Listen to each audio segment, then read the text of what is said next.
ሰላም ጤና ይስጥልን ውድ ሪፖርተር ተከታታዮች የሰዓቱን ዜናዎች ቀጥዬ ያሰማችኋለሁ።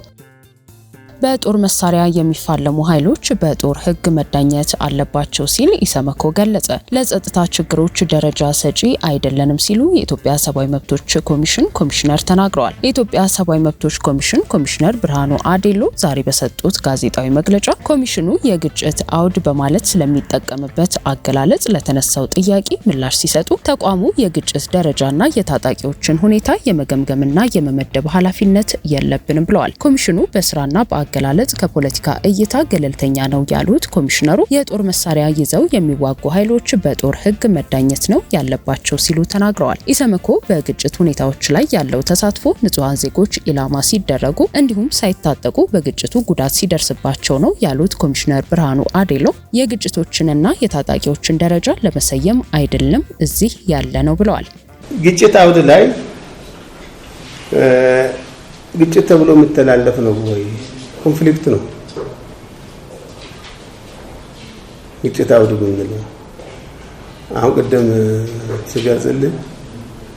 ሲገልጽላችሁ ምንድነው ውቶታ መልክ አለ። አሁን ሲሰሙ ትንሽ እንትን ይላል።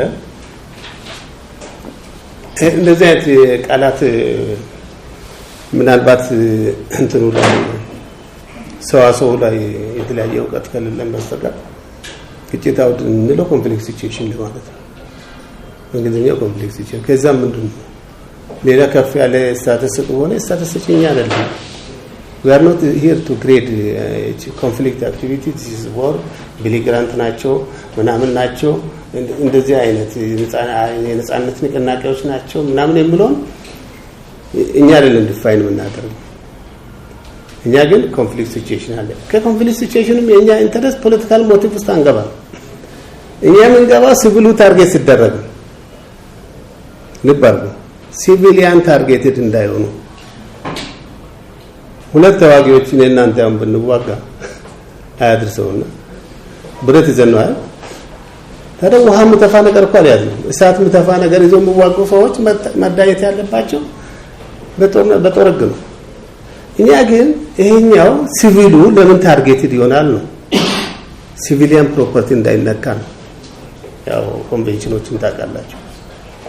ስለዚህ ሲቪልን ታርጌት ሲያደርግ ብቻ እኛ እንመጣለን ነው ተዋጊ አይደለም ምናምን። እነዛ ተዋጊዎች ደረጃቸው ምንድነው? አስተያየማቸው ምንድነው? ስናነፋው ኮንሰርን የኛ ኮንሰርን በዋነኝነት ሲቪሊያን ታርጌትድ እንዳይሆኑ ታርጌትድ ሆነው በተገኙበት ቦታ ሁሉ ያርቴ የትግራይ ጊዜያዊ አስተዳደር ካቢኔ ዛሬ ባወጣው መግለጫ ሕግ በሚጥስ ማንኛውም አካል የሚሰጥ ውሳኔን እንደማይቀበል በመግለጽ አዲስ ውሳኔ ማሳለፉን አስታወቀ። የትግራይ ጊዜያዊ አስተዳደር ካቢኔ የፌዴሬሽን ምክር ቤት ውሳኔን ተከትሎ አዲስ ውሳኔ ማሳለፉን የገለጸ ሲሆን የትግራይ የግዛት አንድነት ከተከበረ በኋላ በክልሉ ሁሉንም የፖለቲካ ፓርቲዎች የሚያሳትፍ ምርጫ እንደሚደረግ ገልጿል። የጊዜያዊ አስተዳደሩ ካቢኔ የፌዴሬሽን ምክር ቤትን ውሳኔ ሕገ መንግስቱንና ሕገ መንግስታዊ ስርዓቱን ጥስ ነው በማለት ወቅሷል። የትግራይ ጊዜያዊ አስተዳደር ካቢኔ ለእንዲህ አይነት ውሳኔ ምንም አይነት ህጋዊ ማረጋገጫ እንደማይሰጥ አጽንኦት በመስጠት አሁን ከትግራይ ክልላዊ ወሰን እንዲነጠሉ እየተደረጉ ያሉት አካባቢዎችን የተመለከተው ትርክት የአማራና የትግራይ ክልሎች ህዝብን በማጋጨት የፖለቲካ ትርፍ ለማጋበስ የሚደረግ ጥረት አካል ነው ብሎታል። ማንኛውም ጉዳይ በህግና በድርድር ሊፈታ እንደሚችል እንዲሁም በህዝቦች መካከል ግጭት ሊፈጠር እንደማይገባ እናምናለን ያለው የጊዜያዊ አስተዳደሩ መግለጫ የአማራ ህዝብም ወደ ሌላ ግጭትና ጦርነት የሚመራ ማንኛውንም ህገወጥ ውሳኔ እንዲቃወም ጥሪ አቅርቧል። በህዝቦች ዘንድ ጥያቄ ቢኖር እንኳን በህግና በውይይት መፈታት እንዳለበት የገለጸው ጊዜያዊ አስተዳደሩ በማንኛውም ሁኔታ ወደ ግጭት መግባት እንደማይገባ አስምሯል። ከወንድም የአማራ ህዝብ ጋር ልዩነቶች ቢያጋጥሙ ከሰላማዊ አማራጭ ውጭ ያሉ ወደ ግጭት የሚያስገቡ ህገወጥ ውሳኔዎችን እንደማይቀበል አስታውቋል። እውነታው ይህ ቢሆንም የፌዴሬሽን ምክር ቤት ግን የትግራይ ተወካይ በሁለቱም ምክር ቤቶች ውስጥ በሌለበት ሁኔታ ከተሰጠው ስልጣንና ኃላፊነት ውጪ በሆነ መንገድ ተራ የፖለቲካ መሳሪያ ሆኗል በማለት ወቅሷል። ምክር ቤቱ ከህገ መንግስቱ ውጪ በሆነ መንገድ የክልሉን ግዛት ቆርሶ ለማውጣት መወሰኑ ቦርዱም ህገ መንግስታዊ ኃላፊነቱንና ተቋማዊ ነጻነቱን ወደ ጎን በማድረግ ውሳኔውን ህጋዊነት ማላበሱ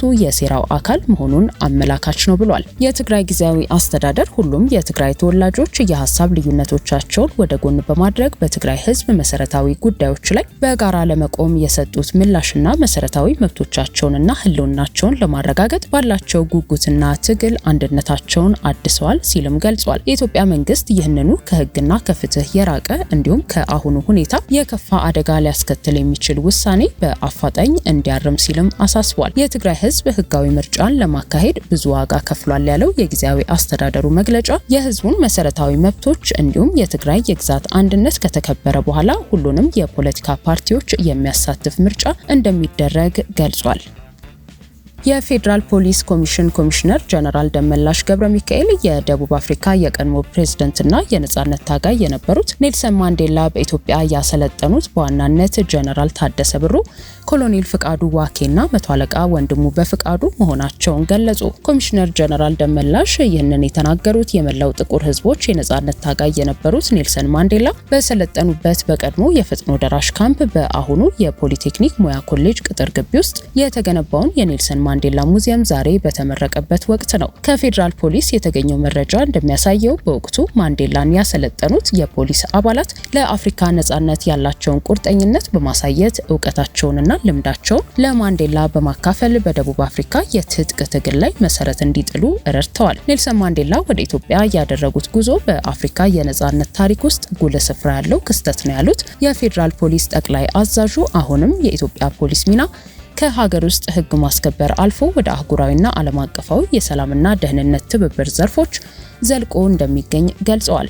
በኢትዮጵያ የደቡብ አፍሪካ አምባሳደር ኖንሲምባ ሎሲ በበኩላቸው የኔልሰን ማንዴላ መታሰቢያ ሙዚየም መከፈቱ የሁለቱን ሀገራት ታሪካዊ ግንኙነት የሚያሳይ ብቻ ሳይሆን ኢትዮጵያ ለደቡብ አፍሪካ ነጻነት ያበረከተችውን ስትራቴጂካዊና ወታደራዊ ድጋፍ ዘላቂ መታሰቢያ መሆኑን ተናግረዋል። አምባሳደሯ አክለው ኔልሰን ማንዴላ በቀድሞ የፈጥኖ ደራሽ ካምፕ ውስጥ የወሰዱት ወታደራዊ ስልጠናና የቀሰሙት የአመራር ጥበብ ለደቡብ አፍሪካ ዲሞክራሲ መረጋገጥ እንደ መሰረት የሚወሰድ መሆኑን ጠቁመው ለዚህም የኢትዮጵያ መንግስትና ፖሊስ ያደረጉትን ወደር የለሽ ውለታ ደቡብ አፍሪካ ምንጊዜም አትረሳውም ሲሉ መግለጻቸውን ከፌዴራል ፖሊስ የተገኘው መረጃ ያመላክታል።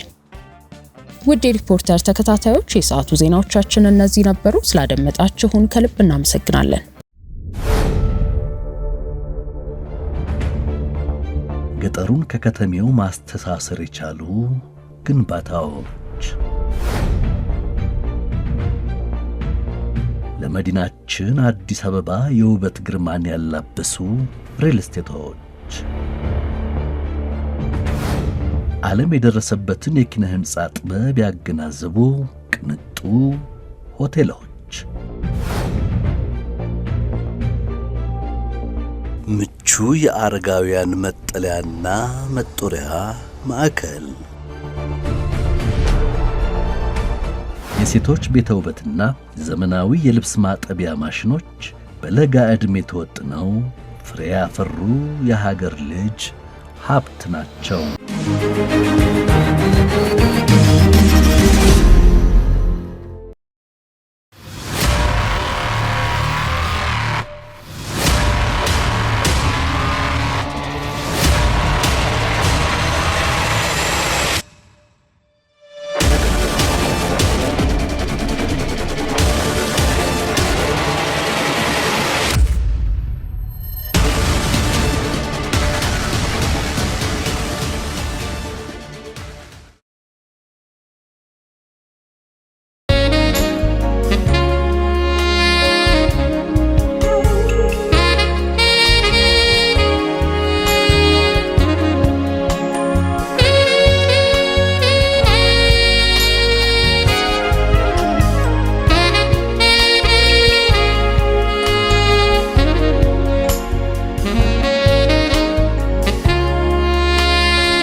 የፍጥነት ነው። የዘመኑ ፍጥነት የገባቸው ከጊዜው ጋር እግር በእግር የገሰገሱ ከፍ ያለውን መርጠው የያዙ ከሚተጉ ጋር ነቅተው የሰሩ በጥረታቸው ውጤት እየበረቱ ዘመኑን አሸንፈው ከህልማቸው ከፍታ ላይ ደርሰው ይታያሉ። ከዘመኑ ጋር ለመፍጠን ሲንቄ ባንክ ያቀረበልዎትን ፈጣንና ደህንነቱ የተጠበቀ የዲጂታል ባንኪንግ አገልግሎትን ይቀላቀሉ። ሲንቄ ባንክ የሞባይል ባንኪንግ አገልግሎትን በመተግበሪያ ወይም ያለ ኢንተርኔት ኮከብ 871 መሰላል በድረገጽ ኦንላይን የኢንተርኔት ባንኪንግ አገልግሎት የሲንቄ ካርድን በኤቲኤም ወይም ፖስ ማሽን እንዲሁም በሱፐርማርኬቶች፣ በሆቴሎች፣ በካፍቴሪያዎች እንዲሁም በሌሎች የንግድ ተቋማት ተገልግለው ሲያበቁ ክፍያውን የሚያቀላጥፉበትን የኪውአር ኮድ ክፍያ መፈጸሚያ አዘጋጅቶሎታል። አሁኑኑ ከአፕ ስቶር ወይም ከፕሌይ ስቶር የሲንቄ ባንክን ሞባይል ባንኪንግ መተግበሪያን በማውረድ በኪውአር ኮድና በሌሎችም የክፍያ አማራጮቻችን ግብይቶን መፈጸም ይጀምሩ። ሲንቄ ባንክ በአንድነት ወደ ስኬት።